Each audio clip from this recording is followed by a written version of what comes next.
IAS institute నిర్వహిస్తున్న all India scholarship exam pass అవ్వండి. 2 years ఫీజులో 50% మాత్రమే పే చేయండి. సుకుమార్ దర్శకత్వంలో ఐకాన్ స్టార్ అల్లు అర్జున్, రష్మిక మందన నటించిన పుష్ప 2 దేశవ్యాప్తంగా విడుదలై కలెక్షన్ల సునామీ సృష్టిస్తోంది. పాన్ ఇండియా సినిమాగా తెరకెక్కిన పుష్ప 2 నార్త్ ఇండియాలో బాక్సాఫీస్ వద్ద ప్రభంజనమే కొనసాగుతోంది. ఈ క్రమంలోనే పుష్ప 2 ప్రీమియర్ షో సందర్భంగా ఆర్టీసీ క్రాస్ రోడ్లోని సంధ్యా థియేటర్ వద్ద జరిగిన తొక్కిసలాట మరొక ముందే ఆంధ్రప్రదేశ్ రాష్ట్రంలో మరో తీవ్ర విషాదం చోటు చేసుకుంది. అనంతపురం జిల్లా రాయదుర్గంలో ఉన్న ఒక థియేటర్లో పుష్ప 2 సినిమా చూస్తూ మద్దానప్ప అనే 37 ఏళ్ల అభిమాని కన్నుమూశాడు.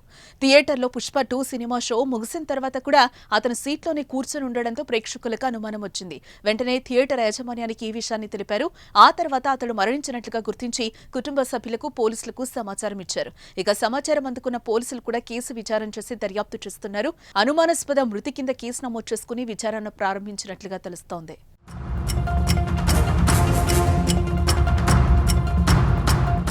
ఇదిలా ఉండగా డిసెంబర్ 4 అర్ధరాత్రి హైదరాబాద్లోని సంధ్యా థియేటర్లో పుష్ప 2 బెనిఫిట్ షో చూడటానికి పెద్ద ఎత్తున అభిమానులు తరలివచ్చారు. అయితే అభిమానులతో సినిమా చూడటానికి ఆ cinema hero Allu Arjun cinema theatre వద్దకు రాగానే హీరోను చూడటానికి అభిమానులు ఒక్కసారిగా ఎగబడ్డంతో తొక్కిసలాట జరగగా ఆ తొక్కిసలాటలో 39 ఏళ్ల రేవతి అక్కడికక్కడే మరణించగా ఆమె కొడుకు స్పృహ తప్పి పడిపోయాడు.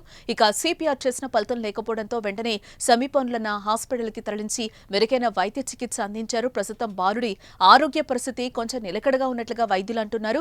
ఇక ఈ ఘటన 2 తెలుగు రాష్ట్రాలతో పాటు యావత్తు దేశాన్నే కలిచివేసింది. ఇకిప్పుడు ఈ బాధ నుంచి బయటపడే లోపే మరో ఘటన అందరినీ ఆశ్చర్యానికి గురి చేస్తుంది. మరి ఈ యువకుడి మరణ వార్త అల్లు అర్జున్ వరకు వెళ్తుందా? వెళ్తే ఆయన సత్వర నిర్ణయం ఏ విధంగా ఉంటుంది అనే విషయాలు తెలియాల్సి ఉంది.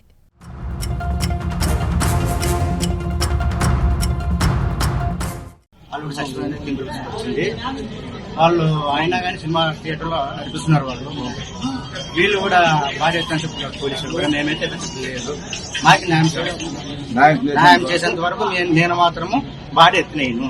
అనుమానం సార్, కొట్టి సంబంధం తెలుసు మాకు అనుమానం సార్. దానికనే మేము చెప్పిన సార్ కూడా తీసుకొని ఓపెన్ చేయండి, లేని పొద్దున్న చేస్తాం అట్లా చెప్తున్నాను సార్. చెప్తున్నారు మా మొత్తానికైతే మాకు న్యాయం సార్, న్యాయం కోసం.